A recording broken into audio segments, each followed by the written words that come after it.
नमस्ते, मैं अभिनय आकाश। आप देख रहे हैं प्रभा साक्षी के special show most level information यानी एमआरआई।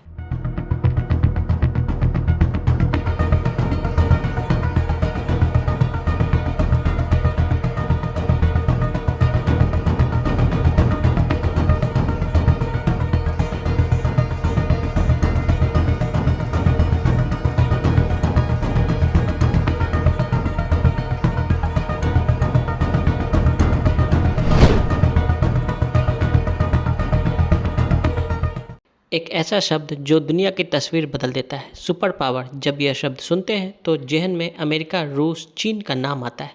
लेकिन अब ऐसी कहानी जो दुनिया के सबसे बड़े सैन्य विशेषज्ञों को भी चौंका रही है। वो देश जो महज कुछ साल पहले तक अस्तित्व की लड़ाई लड़ रहा था, आज उसी देश को दुनिया का अगला मिलिट्री सुपर पावर कहा जा रहा है। वो देश यूक्रेन है। दरअसल मध्य पूर्व में दशकों बाद अमेरिकी सैन्य ताकत की सबसे बड़ी तैनाती के बीच अमेरिका ईरान टकराव का एक दिलचस्प और थोड़ा विडंबनापूर्ण पहलू सामने आया है। इस संघर्ष की शुरुआत में अमेरिका ने चुपचाप अपना low cost uncrewed combat attack system मैदान में उतारा। एक तरफा हमला करने वाला ड्रोन जिसकी अवधारणा उसी सस्ती ड्रोन तकनीक से मिलती जुलती है जिसे ईरान कई दशकों से विकसित करता रहा है। ईरान के शाहिद ड्रोन आज उसके सबसे अहम हवाई हथियारों में गिने जाते हैं। माना जाता है कि इनकी तकनीक की प्रेरणा कभी इजराइल में विकसित ड्रोन प्रणालियों से मिली थी, लेकिन अंतर्राष्ट्रीय प्रतिबंधों और सीमित संसाधनों ने ईरान को मजबूर किया कि वह इन्हीं ड्रोन और बैलिस्टिक मिसाइलों को अपने स्वदेशी सैन्य कार्यक्रमों का केंद्र बना दे। इनका मकसद पश्चिमी रक्षा प्रणालियों को सीधे चुनौती देकर हराना नहीं, बल्कि लगातार हमले के जरिए उन्हें थका देना और उनके संसाधन खत्म करना है। इसी श्रृंखला का शुरुआती मॉडल शाहिद 131 था, जिसने सितंबर 2019 में सऊदी अरब की एक तेल रिफाइनरी पर हुए हमले के दौरान पहली बार बड़े पैमाने पर अपनी मौजूदगी दर्ज कराई। और तभी से दुनिया को यह एहसास होने लगा, सस्ते लेकिन घातक ड्रोन युद्ध की दिशा बदल सकते हैं। जो शुरुआत में केवल एक सैन्य मजबूरी का उपाय था, वह समय के साथ एक वैश्विक हथियार बन गया। सबसे पहले ईरान के क्षेत्रीय सहयोगी जैसे यमन में हूती विद्रोहियों ने इन ड्रोन का इस्तेमाल, और बाद में रूस ने भी यूक्रेन युद्ध में इन्हें बड़े पैमाने पर अपनाया। इसी वजह से यूक्रेन के राष्ट्रपति वोलोदिमीर जेलेंस्की ने ईरान को पुतिन का सहयोगी तक बता दिया था, क्योंकि ईरान ने न सिर्फ रूस का शाहिद ड्रोन दिए बल्कि उन्हें बनाने की तकनीक भी उपलब्ध कराई। अब सुपर पावर की रक्षा करेगा यूक्रेन।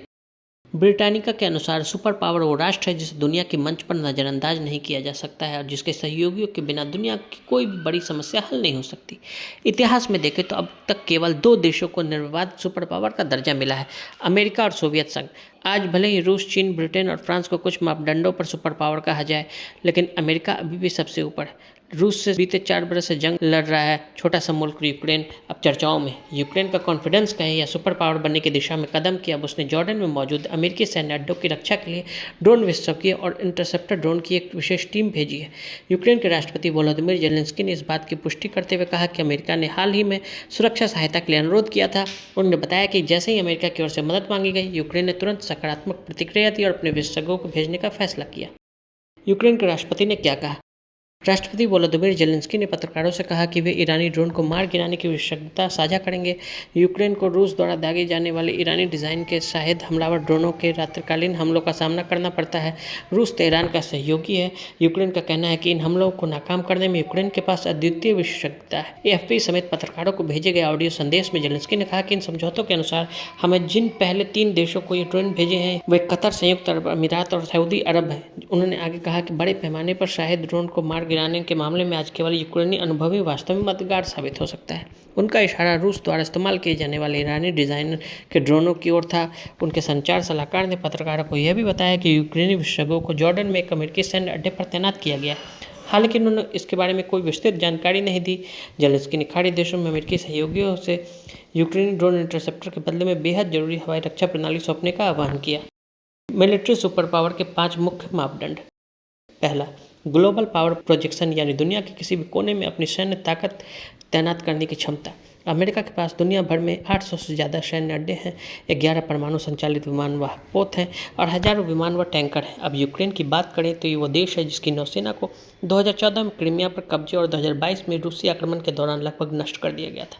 लेकिन इसके बावजूद यूक्रेन के स्पेशल फोर्स सूडान, माली और ईरान तक सक्रिय है। यूक्रेन की मिलिट्री इंटेलिजेंस के प्रमुख किरिलो बुडानोव के शब्दों में, हमारा मिशन है रूसी युद्ध अपराधियों को दुनिया में कहीं भी नष्ट करना। सूडान के गृह युद्ध में यूक्रेनी स्पेशल फोर्सेज ने रैपिड सपोर्ट फोर्सेज के खिलाफ ड्रोन स्ट्राइक और जमीनी अभियान चलाए। रूस के वैगनर ग्रुप के भारी सैनिकों के खिलाफ यूक्रेन ने भी मोर्चा खोला। ये यूक्रेन का ग्लोबल फुटप्रिंट है, दिन पर दिन बढ़ता ही जा रहा है, लेकिन जहाँ यूक्रेन ने समुद्र में सबसे बड़ा धमाका किया है। समुद्री युद्ध 2022 में जब रूस ने हमला किया था तो उसके पास एक छोटी कमज़ोर नौसेना थी। रूस की ब्लैक सी फ्लीट सैकड़ों युद्धपोतों से लैस थी। किसी ने सोचा भी नहीं था कि यूक्रेन इसे चुनौती दे सकता है, लेकिन यूक्रेन ने एक ऐसा हथियार तैयार किया जिसने दुनिया के सैन्य इतिहास की दिशा बदल दी। नेवल ड्रोन, समुद्री ड्रोन मगड़ा V5, ये एक 18 फुट लंबा कार्बन फाइबर का बना समुद्री ड्रोन है। इसकी कीमत में 2.5 से 3 लाख है, लेकिन ये उन युद्धपोतों को नष्ट करने में सक्षम है जिनकी कीमत अरबों डॉलर है। मई 2023 में 3 मगड़ा V5 ड्रोनों ने रूस के 4000 टन के इवान खुर्स जासूसी जहाज पर हमला किया, जो यूक्रेन ने सैकड़ों मील दूर से किया था। फरवरी 2024 में मगड़ा V5 ने इतिहास रच दिया। यह दुनिया का पहला नेवल ड्रोन बना जिसने दुश्मन के युद्धपोत को डुबोया। रूस का इनोवेट्स गाइडेड मिसाइल कार्बोरेटर और सेजार कुनिकोफ लैंडिंग शिप दोनों को इसने तबाह कर दिया। एक साल में मगड़ा V5 ने 8 रूसी युद्धपोत नष्ट किए, 6 को गंभीर नुकसान पहुंचाया। कुल मिलाकर 50 करोड़ डॉलर से ज़्यादा। 2025 के अंत तक कम से कम 20 रूसी युद्धपोत इसका शिकार बन चुके थे। समुद्र के बाद आसमान, FPV का कामकेज ड्रोन्स जमीनी युद्ध की पूरी तस्वीर बदल दी। टैंक कॉलम्स जो कभी युद्ध में अजेय माने जाते थे, अब यूक्रेनी FPV ड्रोन्स के सामने असहाय हैं। ऑपरेशन स्पाइडर वेब, यूक्रेन ने एक साथ 5 रूसी हवाई अड्डों पर हमला किया, साइबेरिया जितनी दूर तक।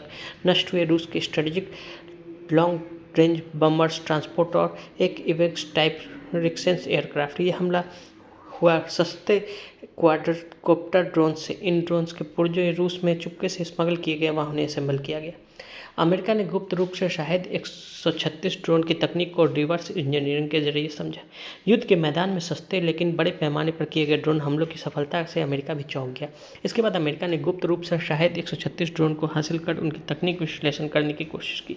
इन नमूनों को रिवर्स इंजीनियर के जरिए समझा गया और उनके आधार पर प्रशिक्षण के लिए प्रतिरूप तैयार किए गए, जिन्हें बाद में विकसित करके मौजूदा लुकास ड्रोन बेरे का रूप दिया गया। इस कार्यक्रम की रफ्तार भी बेहद तेज रही। लॉन्च के महज 5 महीने के भीतर पेंटागन ने मध्य पूर्व में तैनात अमेरिकी नौसेना को लुकास ड्रोन से लैस कर दिया। यहाँ तक कि अरब सागर के इलाके में एक युद्धपोत से इन्हें समुद्र में लॉन्च करने की क्षमता का भी सफल परीक्षण किया गया। मिशन मादुरो में लुकास ड्रोन का इस्तेमाल। 28 फरवरी को अमेरिकी सेंट्रल कमांड ने पुष्टि की कि लुकास ड्रोन का पहली बार वास्तविक युद्ध में इस्तेमाल किया गया। ये ड्रोन जमीन से लॉन्च किए गए थे और उन्हें स्कॉर्पियन स्ट्राइक नामक अमेरिकी टास्क फोर्स ने संचालित किया, जिसे दिसंबर 2025 में खास तौर पर ईरान की ड्रोन रणनीति का जवाब देने के लिए बनाया गया था। माना जाता है कि इन लुकास ड्रोन का इस्तेमाल 3 जनवरी 2026 को वेनेजुएला की राजधानी कराकास में किया गया था, जहां अमेरिकी मिशन का लक्ष्य देश के राष्ट्रपति निकोलस मादुरो को पकड़ना था। लेकिन ईरान के खिलाफ इनका आधिकारिक युद्ध का इस्तेमाल एक बड़े बदलाव का संकेत देता है। असल में यह सिर्फ एक नया हथियार नहीं, बल्कि अमेरिकी हवाई युद्ध को रणनीति में बदलाव का प्रतीक है। अब महंगे और सीमित हथियारों पर निर्भर रहने के बजाय अमेरिका भी अपेक्षाकृत सस्ते और बड़ी संख्या में इस्तेमाल किए जा रहे ड्रोन की ओर बढ़ रहा है, ठीक उसी तरह रणनीति जिस तरह ईरान लंबे समय से अपनाता रहा है। आज के लिए इजाजत। ऐसी रिपोर्ट्स को देखते रहें प्रभा साक्षी। अगर आप भी लेना चाहते हैं देश दुनिया की तमाम जानकारी, तो आज ही सब्सक्राइब करें हमारे चैनल को। साथ ही नीचे दिए बेल आइकन को जरूर दबाएं ताकि हर अपडेट आप तक पहुंच सके।